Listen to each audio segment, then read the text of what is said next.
নমস্কার, কেমন আছেন সবাই? নাদুর আরেকটি নতুন ভ্লগে আপনাদের স্বাগত জানাই। বন্ধুরা, আজ আমি তোমাদেরকে আমার যে গাছগুলো আছে তো সেই গাছগুলোর সঙ্গে পরিচয় করিয়ে দেব। এটা হচ্ছে ব্রাজিলিয়ান লাকি বাম্বু। তো এটা আমি কখনো দেখিনি। তো এটা আমার বর নিয়ে এসেছে। আর দুটো, এই যে একটা ওইটার গাছটা হয়েছে, পাতা ছেড়েছে, কিন্তু এটার হচ্ছে কিন্তু অল্প একটুখানি হয়েছে। আর হচ্ছে ওটাতে কিন্তু একটি ফুল হয়। আমি কোনো দিন দেখিনি ফুলটা। তো আমাদের গাছে যদি ফুলটা হয় কোনো দিন, তাহলে অবশ্যই তোমাদের সঙ্গে শেয়ার করব। এখানে কিছু গাছ রয়েছে, আরও বাদবাকি গাছ রয়েছে, ওই গাছগুলোর সঙ্গে পরে পরিচয় করিয়ে দেব। তো এখন হাতে বেশি সময় নেই, তার জন্য আমি অল্প কিছু গাছই দেখাচ্ছি। বন্ধুরা, এই গাছটার নাম আমি যতদূর জানি এটা হচ্ছে জেড প্ল্যান্ট। আরেকটি নাম হচ্ছে ক্লাসুলা ওভাটা। এখানে যতগুলো গাছ দেখাচ্ছি এগুলো সব কিন্তু ইনডোর প্ল্যান্ট। তো এই যে একটা স্নেক প্ল্যান্ট, আর এটা তো সবাই চেনো, এটা হচ্ছে মানি প্ল্যান্ট।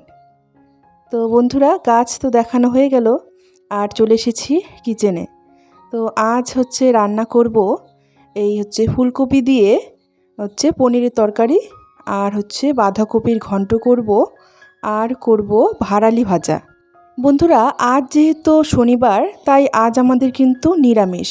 বেশিরভাগ মানুষের বাড়িতে কিন্তু শনিবারটা নিরামিষই হয়। তো তার জন্য আমি এখন হচ্ছে শাক সবজি নিয়ে বসে পড়েছি, তো সবজি কুটার জন্য। তো এই যে ভাড়ালি কিন্তু আমার আধা কুটা হয়ে গেছে, আর ভাড়ালিটা এই যে এখন আমি পুরোটা কেটে নিচ্ছি। তোমাদের কার কার ভাড়ালি ভাজা খেতে ভালো লাগে অবশ্যই কিন্তু জানাবে। তো ভালো লাগাটা কিন্তু বড় ব্যাপার না, আসল কথা হচ্ছে ভাড়ালিতে কলার যে সমস্ত যেটাই হোক, কলার যে কোনো কিছুই কিন্তু খাওয়া আমাদের খুব উপকারী। কারণ কলার মধ্যে থাকে হচ্ছে আয়রন। তো সেটা আমাদের সবার প্রত্যেকের জন্য কিন্তু খুবই উপকারী। রক্ত প্রত্যেকেরই প্রয়োজন। রক্ত কম হয়ে গেলে কিন্তু আমাদের শরীর অসুস্থ হয়ে যায়।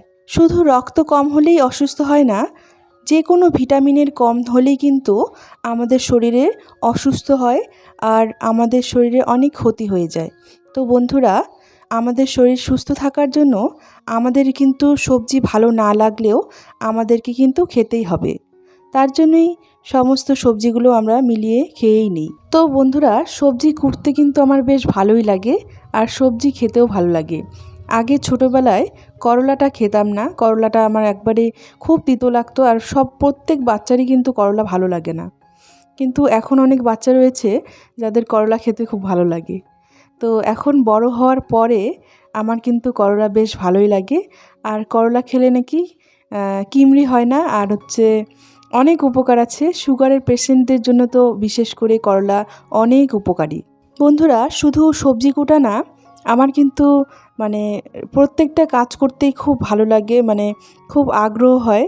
আর প্রত্যেকটা কাজই কিন্তু খুব পরিষ্কার পরিপূর্ণভাবে করতে খুবই ভালো লাগে। তারপর এলাম এই ফুলকপির কথা নিয়ে।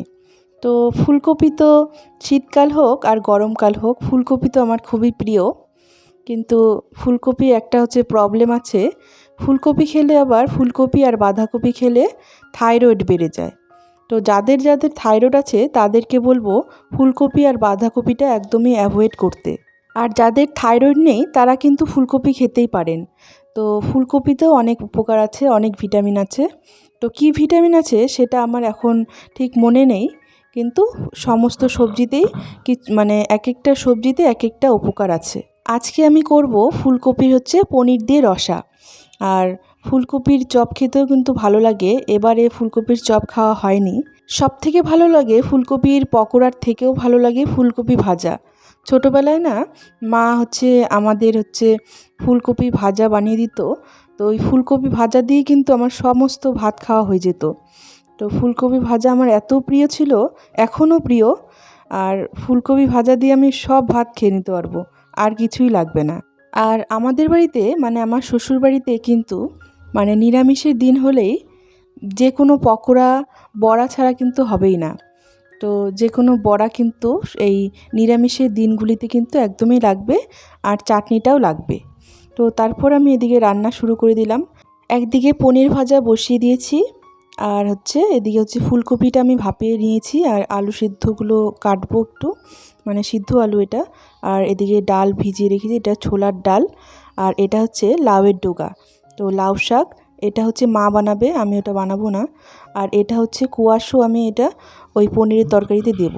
আর এটা হচ্ছে বেগুন আর গাজর।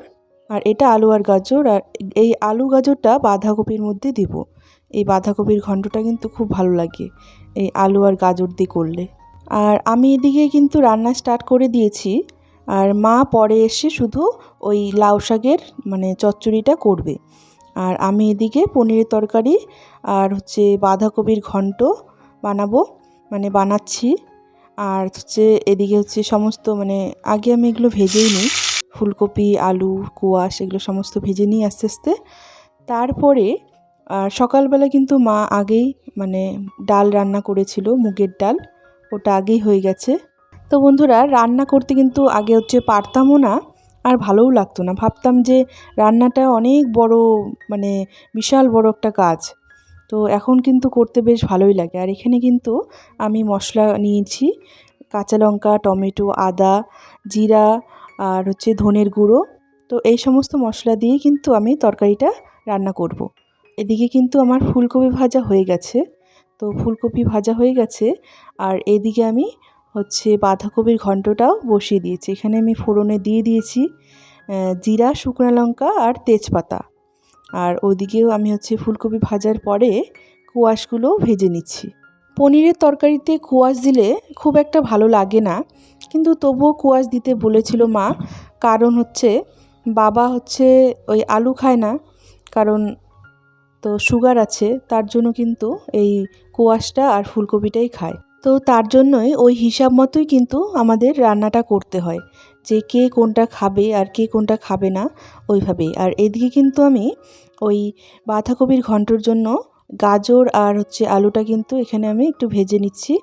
তো বন্ধুরা, সম্পূর্ণ রান্না আমি শেয়ার করতে পারলাম না, কারণ খুব তাড়াহুড়ো ছিল। তো এই যে রান্নার পরে এখন হচ্ছে এটা হচ্ছে আমার ভাতের থালা। তো এই যে সমস্ত কিছু নিয়ে এখন আমি খেতে বসে পড়ব। মা হচ্ছে এই যে লাউয়ের ডগা দিয়ে হচ্ছে বেগুন দিয়ে গাজর দিয়ে যে একটা চচ্চড়ি বানিয়েছে না, এটা কিন্তু দারুণ হয়েছিল খেতে। আর বাদবাকি রান্নাও ভালো হয়েছিল। তারপরে চলে এলাম ছাদে। এখানে আমার কাপড় শুকা দেওয়া ছিল, সকালবেলায় দিয়ে গেছিলাম, তো এখন আমি নিতে এসেছি। তো বন্ধুরা, এই দেখুন আমার যে মায়ের গাছের এই যে ফুলগুলো কিন্তু ফোটা শুরু হয়ে গেছে। এই গাছটাতে প্রথমেই ফুল ফুটে গেছে। এই ফুলটার রং কিন্তু একদম রক্তের মতন, তাই এটাকে রক্ত গাঁদা ফুল বলে। তো বন্ধুরা, এই ফুলটা কিন্তু দারুণ লাগে। আর এবছর কিন্তু তারাগেন্দা ফুল হয়নি, কিন্তু এই ফুলটাই প্রচুর মানে কড়ি আসছে। আরও যেই গাছগুলো আছে, তো এই যে এই গাছগুলোতে এখনও ফুল ফোটেনি, কড়ি এসেছে। আর এই যে এই গাছটাতে ফুল ফোটা শুরু হয়ে গেছে। খুব সুন্দর লাগে ফুলগুলো দেখতে। তো বন্ধুরা, ব্লগটি কেমন লেগেছে তোমাদের অবশ্যই কিন্তু জানাবে।